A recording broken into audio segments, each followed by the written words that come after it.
ইন্নামাল মুমিনুনা আল্লাযীনা ইযা যুকিরাল্লাহ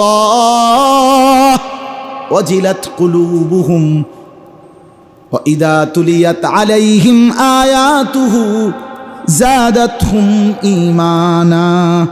আল্লাহ বলে তারাই তো কেবল মুমিন, আমি আল্লাহর নাম নিলে যাদের দিল কেঁপে ওঠে, নড়ে ওঠে, কাঁপ দিয়ে ওঠে, আমার মালিকের নাম নিয়েছে, এবার তারা দুনিয়া ভুলে যায়, আল্লাহ তাআলার জিকিরে ডুবে যায়।